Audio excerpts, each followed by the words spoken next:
মানে রহিম, ডিমের তো অনেক রকম রান্না করা দেখিয়েছি। আজকের রান্নাটা হবে সম্পূর্ণ ভিন্ন। পরে থাকা সবগুলো উপকরণ দিয়ে এই রান্নাটা সহজে করিয়ে ফেলতে পারবেন আপনারাও। তার জন্য আমি নিয়ে নিচ্ছি সাদা এবং কালো সরিষার হাফ কাপের মতো বাদাম, হাফ কাপের মতো নারকেল কুচি, সাথে দিয়ে দিচ্ছি 3-4টা লাল মরিচ। সবগুলো উপকরণ একসাথে আমি ব্লেন্ড করে নিয়েছি।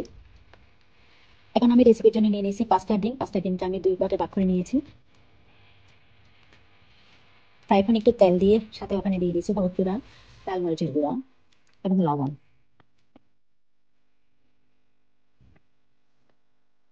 এগুলোর মধ্যে আমি ডিমের স্লাইস গুলো একটু ভেজে নিচ্ছি, একটু শ্যালো ফ্রাই হবে। উল্টিয়ে পাল্টিয়ে আমি এই ডিমগুলো একটু ভেজে নিচ্ছি।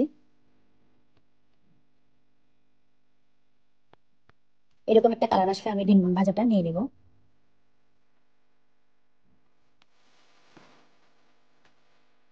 এখানে আমি একই ফ্রাই প্যানে আমি দিয়ে দিচ্ছি রসুনের 3-4টা কলি আমি একটু তেতো করে নিয়েছি। এই রসুনগুলো আমি একটু তেলের মধ্যে হালকা একটু নেড়ে চেড়ে নিচ্ছি এই 2-4-5 মিনিটের মতো। তার মধ্যে দিয়ে দিয়েছি হাফ কাপের মতো পেঁয়াজ কুচি।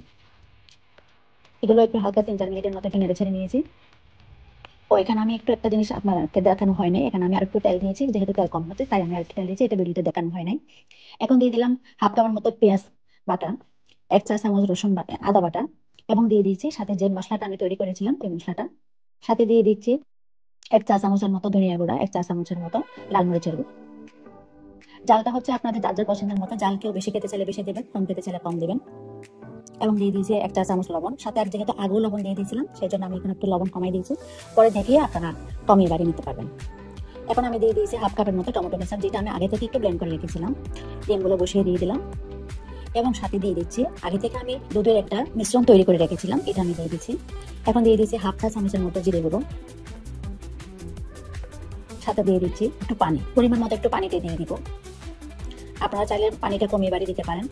এভাবে আমি একটু ধনিয়া পাতা ছেড়ে দিয়ে একটু ঢাকনা দিয়ে আরো 5 থেকে 7 মিনিটের জন্য একটু কষিয়ে নিচ্ছি। এভাবে কষিয়ে নেওয়া হয়ে গেছে আমার ডিমের রান্নাটা। গ্রেভিটা ঠিক এরকম হলে আমি ডিমটা নামিয়ে নিচ্ছি। চুলো অফ করে নিয়ে এখন আমি একটা ডিশে নিয়ে নিয়েছি, দেখেন এরকম আমার ডিম রান্নাটা হলো।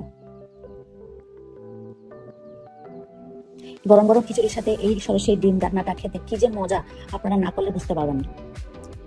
তাই আপনারাও ট্রাই করতে পারেন। আমার এই রান্নাটা ভালো লাগলে, আমার এই রেসিপিটা ভালো লাগলে আমার চ্যানেলটা সাবস্ক্রাইব করবেন, লাইক কমেন্ট করে পাশে থাকবেন। আল্লাহ হাফেজ।